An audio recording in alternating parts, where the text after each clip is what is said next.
এজন্য বয়ান শিখিয়েছে কে? বায়ান মানে ভাষা, বায়ান মানে মুখের সৌন্দর্য। জোরে বলেন ঠিক কিনা? ভাষা দান করেছে কে? ভাষার ভিন্নতা দিয়েছে কে? এক দেশের ভাষা আর এক দেশের মানুষ বোঝে না, আছে না নাই?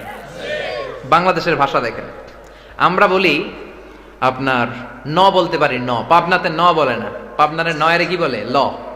হেরা মিছিল করে আমগো লেতার মার্কা লৌকা মার্কা, আমগো লেতার মার্কা লৌকা মার্কা।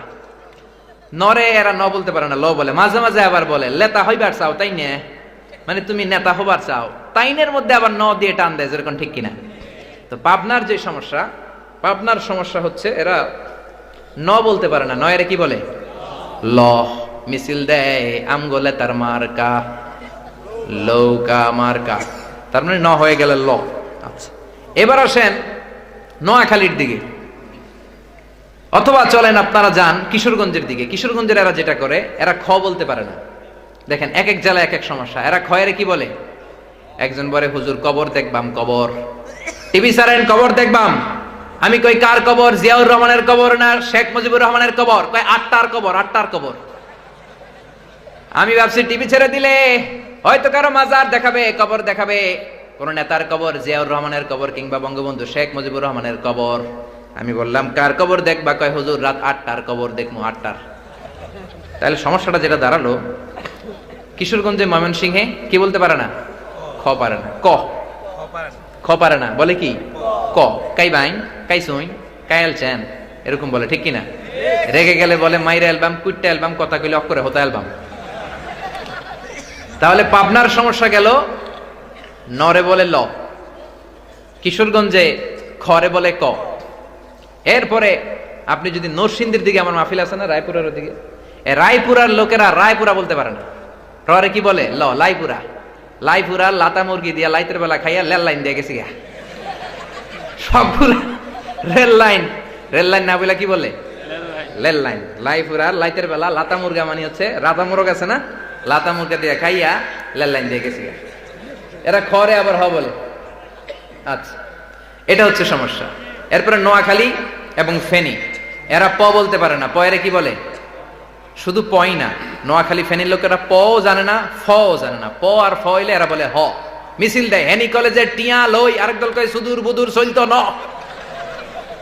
একদল বলে হেনি কলেজের টিয়া লই, মানে ফেনী একটা কলেজ আছে, ফেনী কলেজের টিয়া লই, আরেক দল মিছিল দিচ্ছে সুদূর বুদুর চলতো ন, মানে কোনো উল্টা পাল্টা করা যাবে না, ফেনী কলেজের টাকা ঠিকঠাক মতো রাখতে হবে। তো এইটার ওরা মিছিল দেয় হেনি কলেজের টিয়া লই, সুদূর বুদুর চলতো ন। এরপরে দেখেন নোয়াখালীর ভাইরা ওরা কি বলে? নোয়াখালীর এরা পানিরে হানি বলে, পানরে হান বলে, আর পেপেরে এই জায়গা কিন্তু আবার ঠিক, পেপেরে বলা দরকার হে হে। ঠিক কিনা? পানি যদি হান হয়, পান যদি হান হয়, পানি যদি হানি হয়, তাহলে পেপে কি হবে? জোরে বলেন হে হে। কিন্তু এটা তারা বলে না। এরপরে আপনার চট্টগ্রামে অনেক ভাষার এরকম বিকৃতি আছে, তারা বলে একটা, উচ্চারণ করে আরেকটা। যেমন আমরা বাচ্চাদেরকে উচ্চারণ করে শিখাই ক ল স কলস, ঠিক কিনা?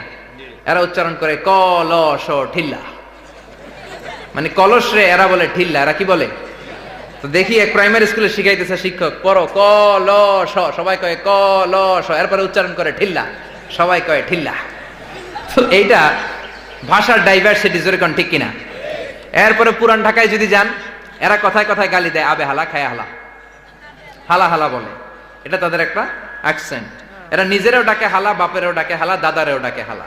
কয় দাদা হালাই কোন কোন বছর মরছে, আমি হালাই জানি না, তো তুমি হালাই কি জানো? তো এরা হালা হালা বলে। পুরান ঢাকাতে এই ভাষাটার উৎপত্তি খুবই বেশি। ইভেন তাদের তাফসির মাহফিলেও এই হালা হালা বলে। এরা চিৎকার দিয়ে মাঝে মাঝে বলে আবে হালা সুবহানাল্লাহ কর না গেলা। আমরা যেমন বলি সুবহানাল্লাহ বলেন চিৎকার করে, এরা মাহফিলেও বলে আবে হালা সুবহানাল্লাহ কর না গেলা। তো আমার কিছু বন্ধু চকবাজারে খতিবগিরির চাকরি পাইছে, খতিব, একসাথে পড়াশোনা করেছি দারুন নাজাতে। 3 বছর এর ব্যবধানে ফোনে আমারও কে আবে হালা কেমন আছো তুমি? আমি বললাম বেটা তোর বাড়ি বরিশাল, আমারে হালা হালা কস কেন? তো বলে 3 বছর আমি এখানে খতিবগিরি থাকতে থাকতে আমিও শিখে ফেলছি। তো এই যে ভাষার বৈচিত্র্য, সবচেয়ে শুদ্ধ ভাষা হচ্ছে আমাদের বাংলাদেশে কুষ্টিয়ায়। কোন জায়গায়? ঝিনাইদহ, কুষ্টিয়া। বাংলা ভাষার জন্ম হয়েছে বলা হয় কুষ্টিয়া ঝিনাইদহে।